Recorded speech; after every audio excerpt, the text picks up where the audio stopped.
Hey MVPs, Rico Knows here. Going to talk to you guys about another 2024 futures bet, right? It's a win totals bet for the next college football season. I hope you guys are watching all these videos, the deep dives on every single team in college football. I give you guys all the information I can so you're a better prepared gambler.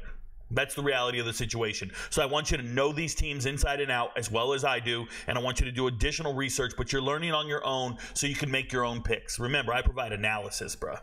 So if you're looking, the win total for Houston has actually been reduced. It was 4.5 games. Now it's 3.5. So when the lines initially came out and I made the chart, it was 4.5. Now it's 3.5, which is even better if you were thinking about the over.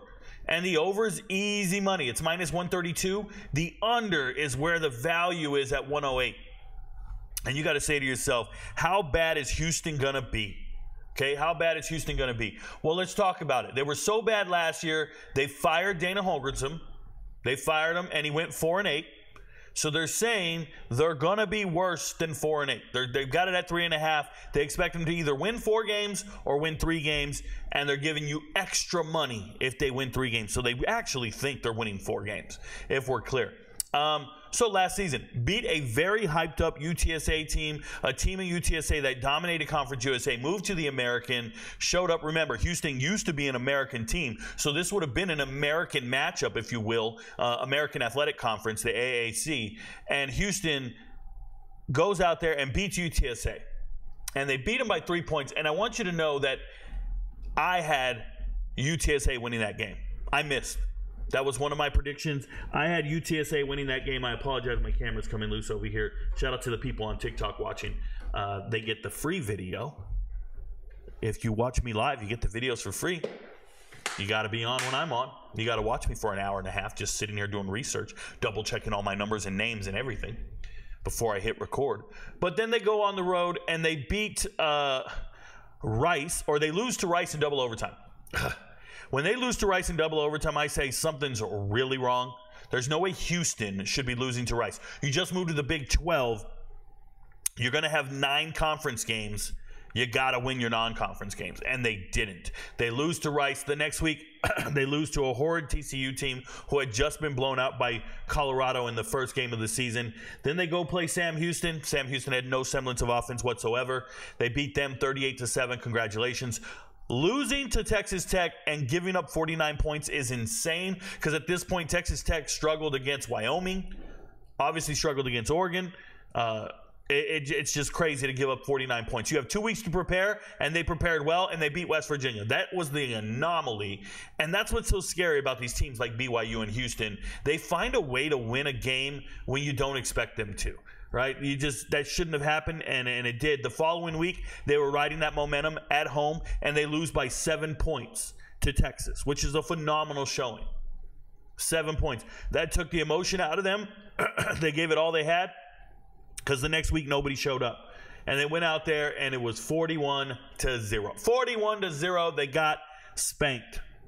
Okay? Baylor, they beat Baylor in overtime. Who can't beat Baylor? They did it, and then they go and they lose the last 3 games of the season. Cincinnati, Oklahoma State, and at UCF. You see it there. They lose every single one of those games. About an average of 13 points a loss. So it's one of those things where they were kind of competitive. The wheels didn't fall off completely, but by this point, they're already going to fire their head coach. And if you paid attention to the transfer portal, let me try to pull that up. Where is it at?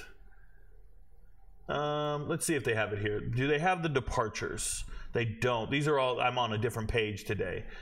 Look how many, they signed 27 transfers, by the way. We'll talk about it. But let me just say this. Houston, all their good players were rated by other teams. Other teams took all the good players. Now listen, it was a 4-win team. It's not like, let me go to Houston football transfer portal. I want to see their departures. And, oh, you know what? I can do this. I apologize. I'm sorry for wasting your guys' time, letting you see how the sausage is made. I typically don't show that unless it's a Saturday morning with the MVPs. But here we are on a video. Please bear with me. My internet's dragging. It's 4th of July, and I got every tab open in the world. It's just the way it's going to be. Let's move on. So let's go look at the stats from last year. If you didn't know, Houston does have a good quarterback, and he's returning. Donovan Smith, yes, he's dealing with an injury. His shoulder has a rotator cuff issue, and that's why he wasn't playing in the spring game all that often. Wasn't playing that much in the spring. But Donovan Smith is a dual-threat quarterback. You see it down here, 400 yards rushing, 6 rushing touchdowns, and he's been throwing. Before he was at Houston, he was at Texas Tech. And he was a guy who could play at Texas Tech. So to see him here, I want to say I ranked him, I respected him in my rankings. Let me show you guys. And this is my top 50 transfer portal rankings from last year. I ranked every single transfer on offense and defense. You see it here. And the top 50 guys, well, I obviously had Shedeur Sanders and Nick Jackson at 1 and 1. Devin Leary and Travis Hunter. I missed in some places. But if you look at offense, Donovan Smith was 15th right here. I really believed in Donovan Smith, and he performed pretty well to be a starting quarterback. Go out there and do your damn thing. How bad did I miss on Franklin? How bad did I miss on Sam Jackson? Right? Mikey Keene was great. You go through, and it's just tough, man. DeAndre McCray I missed on. Jeff Sims, oh my goodness. Dorian Singer, these guys did not play well. A lot of these guys didn't play well, and that's just the nature of the business, right? I'm going to miss from time to time. But when we talk about a guy like Donovan Smith, I believe in Donovan Smith. Coming back for another year, as long as he's healthy, this young man down here, number 1, gives Houston a chance in most games to score some points. He really does. And he has some games where he takes off and does great things. Almost 3,000 yards passing, almost a 65% completion percentage. Anthony Richardson could never do that. Okay, so he looks the part. He just has to stay healthy. When you look at the running backs, this is the strength of this team. The strength of this team is their running backs, Parker Jenkins, Stacey Sneed, and Tony Mathis Jr. Parker Jenkins and Stacey Sneed, back-to-back years now, they got to be the starting running backs. Remember last year, not this previous season, but the year before that, Alton McCaskill had torn his ACL, and those two shared the role of being the running backs. Parker Jenkins and Stacey Sneed, they split time as the running backs on this team, and then they brought in Tony Mathis Jr. This was the West Virginia leading rusher, usually does about 400 yards, and they brought in Tony Mathis Jr., and they still outplayed him. And Parker Jenkins looks special. Parker Jenkins looks good, especially in the spring. You saw him. He has to learn another playbook, if you will. He has a new coaching staff. He has to learn another system, but you see him playing at a much faster speed and pace than the other running backs. I really like Parker Jenkins. Stud. And obviously he led the team in rushing. He's going to be that guy. But the reason I think it's important to talk about this is Willie Fritz is the next head coach, is the new head coach. Willie Fritz, coming over from Tulane, is a good head coach. I need you guys to remember he was Tajay Spears' head coach. And you might say to yourself, well, Tajay Spears is just a great running back. Okay, well then explain Mekhi, right? Mekhi Hughes comes in after Tajay Spears leaves, and as a true freshman, he's just as dominant. And he's doing just as many great things as Tajay Spears was. What it is it's a great system. It's great development. And it's Willie Fritz really putting the run game first. It becomes paramount to kind of just play that old school run game, whereas the last couple of years, Houston was a run and gun offense. Houston was out there. Remember, this is Tank Dell. This is Clayton Tune. These guys were putting up insane numbers. Look at last year. Look at these receivers. You've got guys with 60, 40, 30 receptions. They're not going to get those types of receptions this year. They're just not. Samuel Brown hit the transfer portal. He's at Miami now. Joseph Manjack, former USC wide receiver, he's still here. Stayed with the team. Matthew Golden, they tell me he's the best receiver in the transfer portal. If you go look it up, they're convinced he's a top 10 guy. They don't know what they're talking about. Those recruiting websites also try to tell you the kid out of Vandy going to Georgia is one of the top guys. Check the depth chart. He's third. He's third string right now. But Matthew Golden is a kickoff returner, is kind of dangerous, and he's going to Texas. He's gone. Stephon Johnson, still here. This is a transfer. He started his first year, true freshman year, Oklahoma State, and then he transferred over to Houston, and he actually got on the field. Stephon Johnson, if you listen to him, his best sport is track. His best sport is track and field, which is nuts, okay? But he's still here. Don Carnes, I'm not sure. The other receiver that's still here is Jonah Wilson. Jonah Wilson didn't get much play. He has one big, long touchdown. You see it, 60 yards. Forget who it was against. It's late in the season. It might be Oklahoma State. And I think Houston took the lead when he caught that touchdown. And what I'll tell you is Jonah Wilson's a basketball player. He's better at basketball than he is football, which is nuts.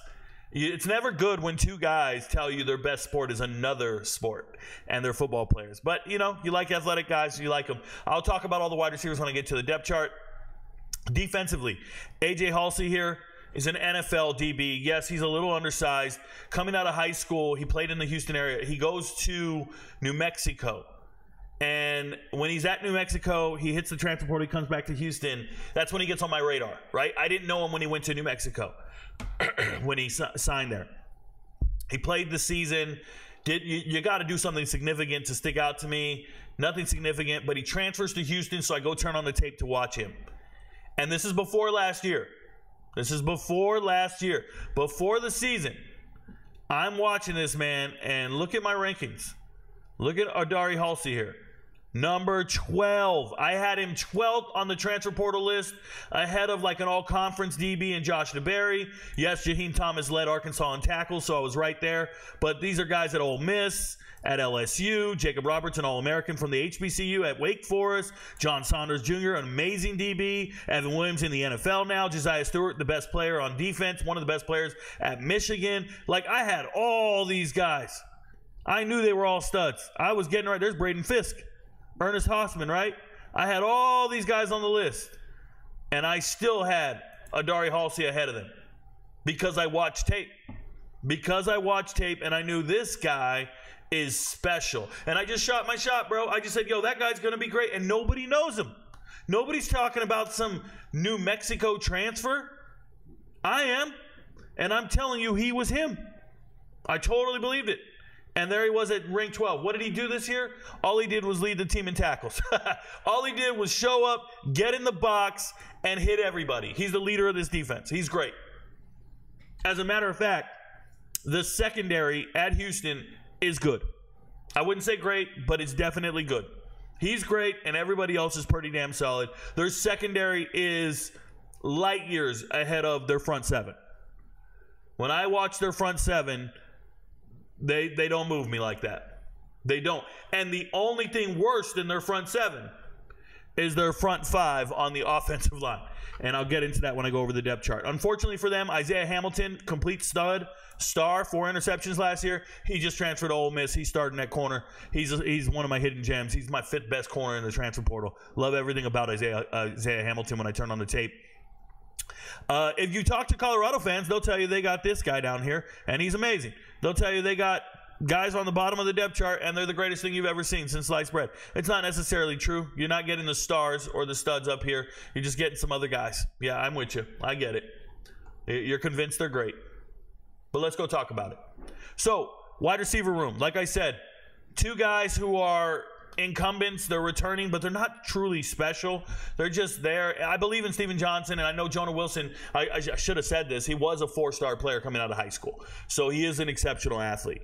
But they have no experience whatsoever, right? They have never been on the field on a Saturday. They haven't led a team, and here they are. They got to lead them, and they got to get that timing right. You got a new offensive scheme. I hope they do well. Mekhi Muse coming over from Georgia. This is your kickoff returner, punt returner. And then these 2 young men, Marquise Shoulders and Devin Williams, they're younger wide receivers coming over from Tulsa. They are Texas kids. One kid played at Katy. The other kid played at, not DeSoto. Ooh. They both played in Texas, though. I can't remember where they're from exactly. I'll get into that in a little bit. So I already talked about Jonah. We can close that. Already talked about Steven Johnson. I wanted to talk about the recruiting. Nope, I came in here for the transfer portal list. Transfer portal list, Sam Seacrest coming over. He's going to be the backup center, not starting. Never really played at Louisville either. I don't understand the move, but we're looking for bodies. We need people. J.D. Ryan could be good, sneaky good. The thing I say about J.D. is if you ever go look at Auburn's stats and you ever go look at their film, J.D. got in the games before some of these other DBs, and he has the right size. This is a young man that played at Valdosta here in Georgia, so I know who he is.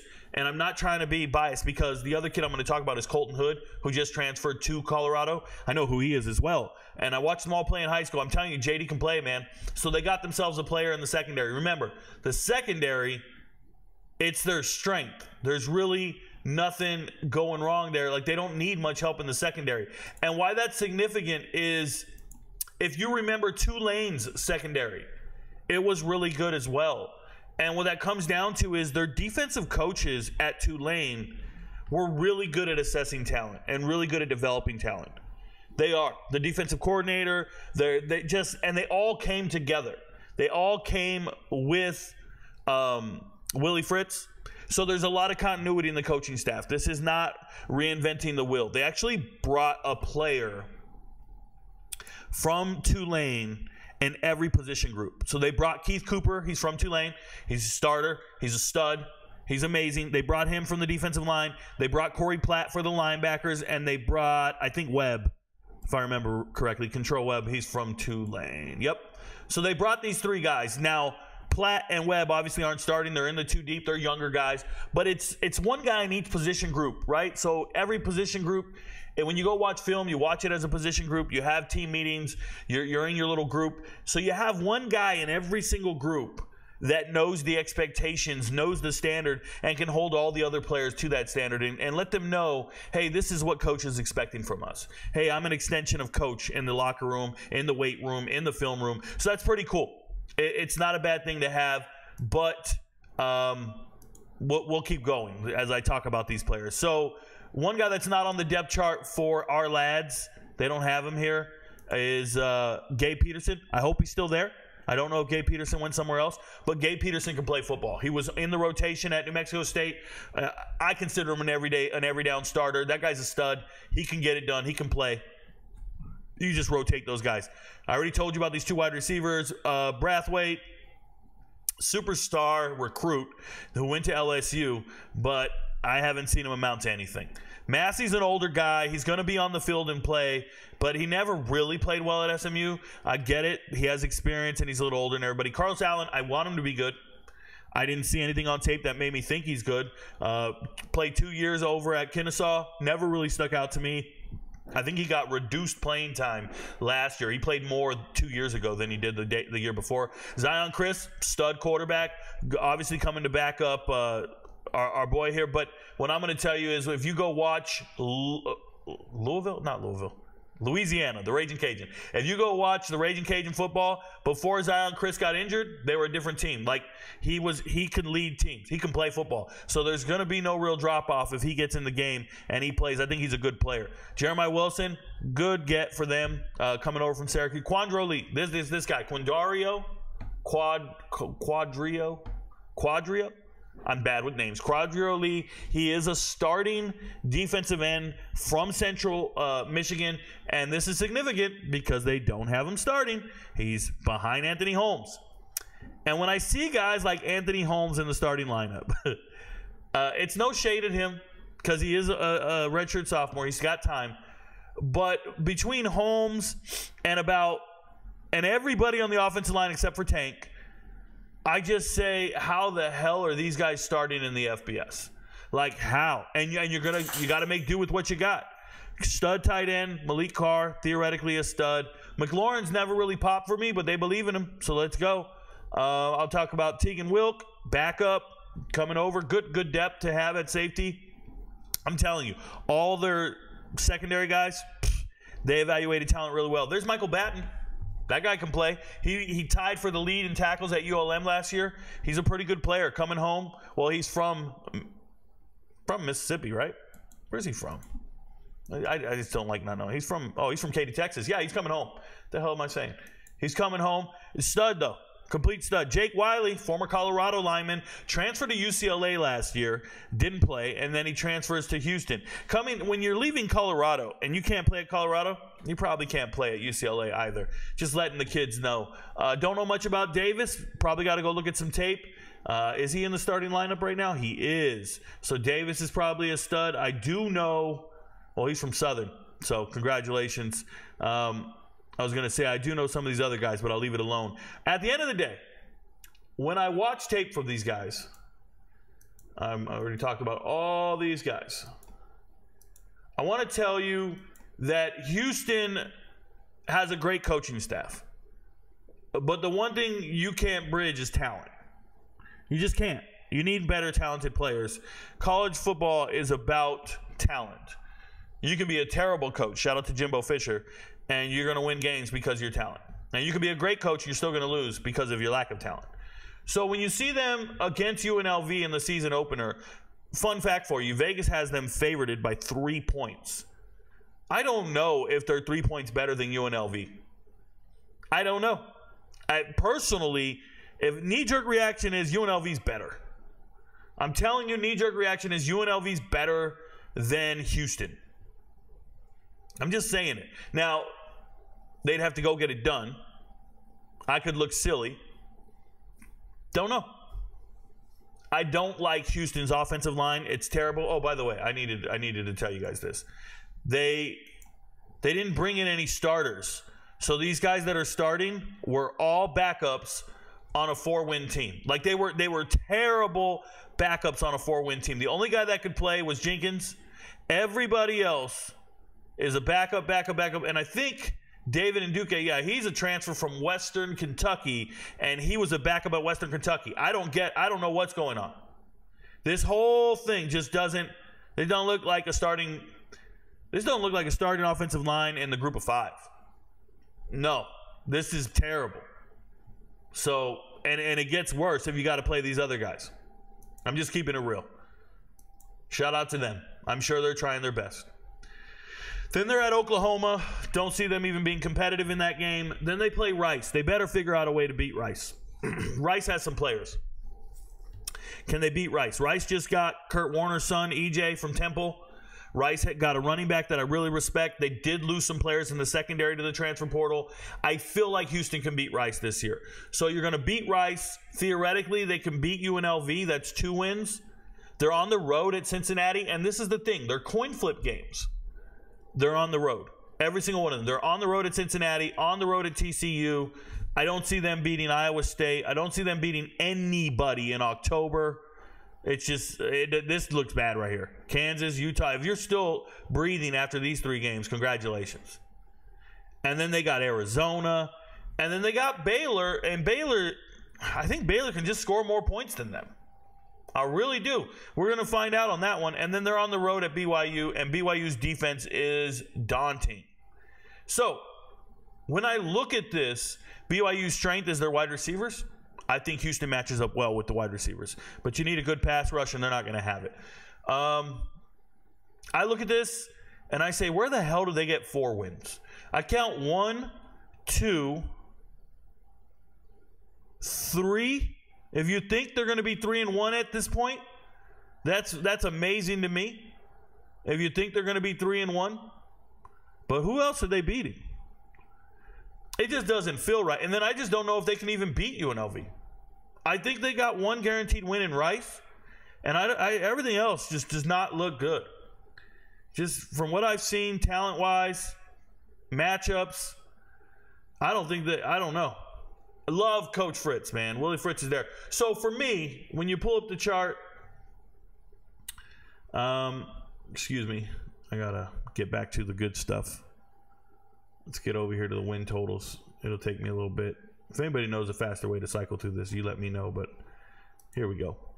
I've got Houston. I've got them under 3.5 wins. They even knocked it down, and I bet people were betting the hell out of this under before it moved. But the under 3.5 still feels real. If you got it at under 4.5, congratulations. You are great. I didn't get to it in time. That's my fault. I should have just looked at these, knee-jerked them initially, and just been like, yo, this is a crazy number. This doesn't sound right. But the under 3.5 is still there, and it's a value bet at plus 108. So I think it's worth making 1 unit and hoping Houston wheels fall off. If you think Houston's going to get it together under Willie Fritz, and you think that they're going to be able to run this ball, and they got a dynamic offense, and they're going to be competitive in games, if you think that's going to happen, and you can find 4 wins on that roster, on that schedule, if you think they're beating TCU, you think they're beating Baylor, BYU, Rice, like if you think that's happening, put a unit on the over. What's it hurt? It doesn't hurt anything. It's not hard to get there. 4 wins ain't that all that drastic. It ain't all that tough. You can put a unit on the over. 100 pays you what? 70, 68? 100 to pay you 168? Right? You pay 100, 75. I said 168, 175. My bad. So, yeah, if you bet it, If you bet the over, you'll win $75 if you think they're going to win it like that. I'm willing to do the value bet for this on one unit, and that's why it's on the chart. I hope you guys make smart decisions, learn about Houston. There are some good players on this team, but all in all, the offensive line is embarrassingly bad. All the star offensive linemen for Houston have transferred to other schools, whether that be Missouri, Colorado. I'm trying to think of where they all went. They went to Oklahoma. They went to other schools, man. So they're all gone. Defensive line up front, all gone. Star players going to Texas, going to Miami. It just feels like they've regressed at every position group, and they won 4 games last year. How are they going to win 3 games? Is it just you believe in the coaching that much? I don't. I don't believe in the coaching anywhere that much. So give me Houston under 3.5 wins. They'll probably win 3 games. Your friends don't know, but Rico knows. Hey, guys, I'm taking a vacation. I will be back probably Monday on videos. Peace.